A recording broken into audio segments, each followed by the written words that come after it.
We are told incessantly by the followers of Muhammad and their apologists that Islam is a peaceful religion. How real and accurate are these statements? As our listeners have been finding out throughout our series, the word Islam does not mean peace, since it is rooted in the verb aslama, meaning submission only.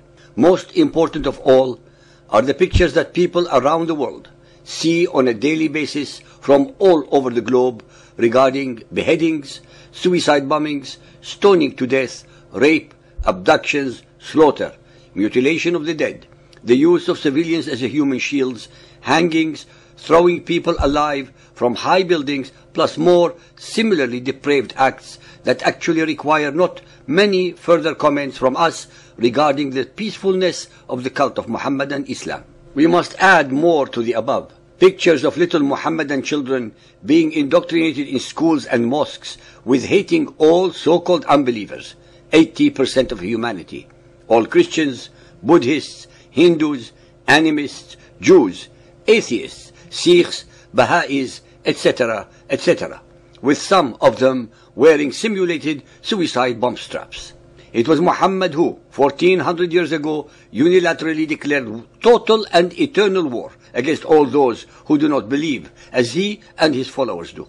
It was Muhammad who, 1400 years ago, split humanity into two camps. The camp of peace, Dar al-Salam, that of the Muhammadan Islam, and the camp of war, Dar al-Harb, the territories of all others. Muhammad in his Quran made his new cult and his followers superior to any and all unbelievers. Muhammad's agenda was simple and crystal clear: to proclaim himself as the new Messiah, his Quran as the new covenant, his Arabian followers as the new chosen people, and Mecca as the new Jerusalem. I shall now recite only a few self-evident examples from among hundreds of verses that fill the chapters of the Quran and Hadith to prove my statements. Al-Baqarah 2.120. Never will the Jews or the Christians be satisfied with thee unless thou follow their form of religion. Say, the guidance of Allah, that is the only guidance. Our religion is the baptism of Allah, and who can baptize better than Allah? Since the baptism of Allah is the highest form, then all others are inferior. Al-Imran 3.19. The religion before Allah is Islam, submission to His will, and believe no one unless he follows your religion. If anyone desires a religion other than Islam, submission to Allah, never will it be accepted of him.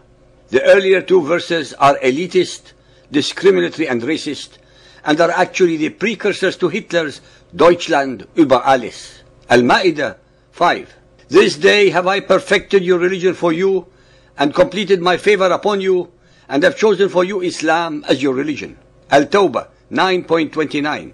Fight those who believe not in Allah, nor the last day, nor hold that forbidden, which has been forbidden by Allah and His Apostle, nor acknowledge the religion of truth, even if they are of the people of the book, until they pay the jizya with willing submission and feel themselves humiliated.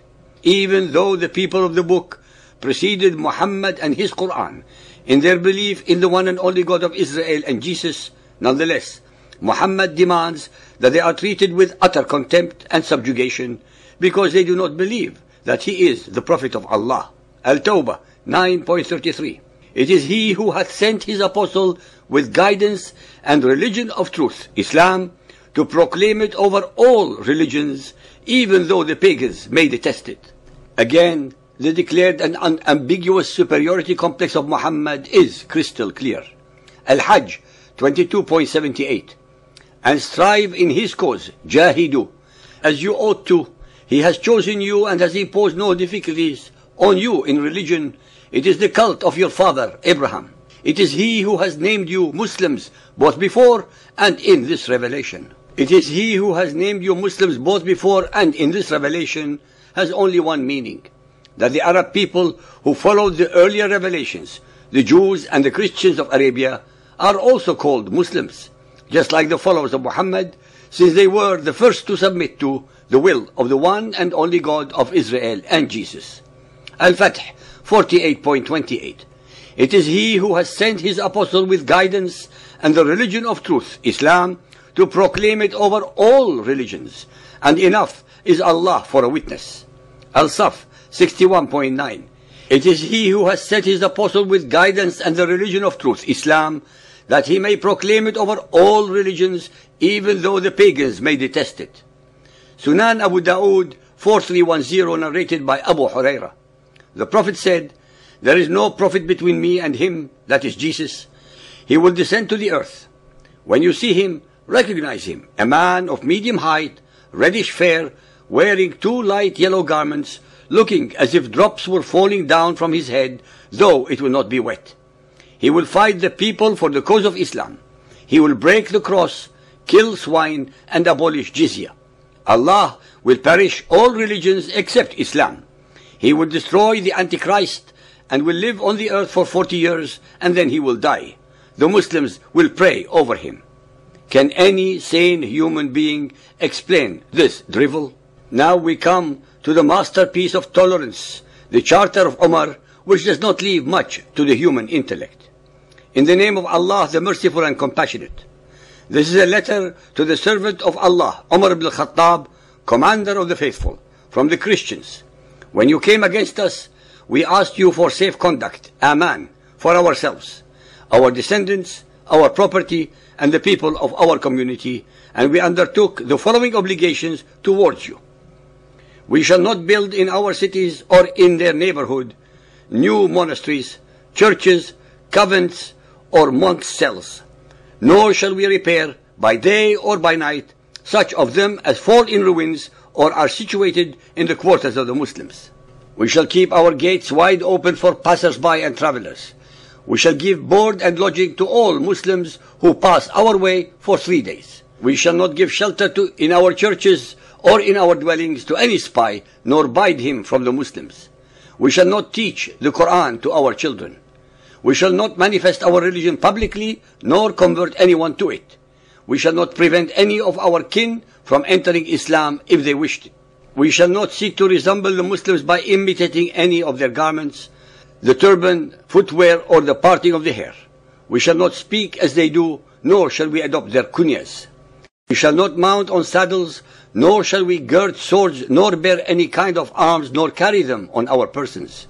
We shall not engrave Arabic inscriptions on our seals. We shall not sell fermented drinks. We shall not clip the fronts of our heads. We shall always dress in the same way wherever we may be, and we shall bind the zunar round our waists. We shall not display our crosses or our books in the roads or markets of the Muslims. We shall use only clappers in our churches very softly. We shall not raise our voices when following our dead. We shall not show lights on any of the roads of the Muslims or in their markets. We shall not bury our dead near the Muslims. We shall not take slaves who have been allotted to Muslims. We shall not build houses overtopping the houses of the Muslims. We accept these conditions for ourselves and for the people of our community, and in return we receive safe conduct. If we in any way violate these undertakings, for which we ourselves stand surety, we forfeit our covenant, dhimma, and we become liable to the penalties of contumacy and sedition. It is imperative that our listeners comprehend the following. 1. The Muhammadans were imposing degrading and discriminatory rules on the conquered peoples in their own homeland by the aggressors. 2. The Muhammadan Muslims were protecting the natives from whom? 3. Every condition above represents utter contempt for the religious beliefs and feelings of the subjugated peoples, for their culture, their heritage, and their dignity. 4. Although generally they were unmolested, it did not stop the leaders to have them massacred whenever they needed to distract the Muhammadans in times of stress. 5. While the Muhammadan Muslims in the majority of their countries continue to implement many of the above against all unbelievers, they, with an obscene degree of hypocrisy, demand all human rights in the democracies, and at the same time disloyally intend to bring down the institutions of the host countries to their abysmal level of intolerance, ignorance, and stupidity. I would like to leave any further conclusions or comments to our listeners regarding the mercy and compassion of Muhammadan Islam vis-à-vis the people of the book.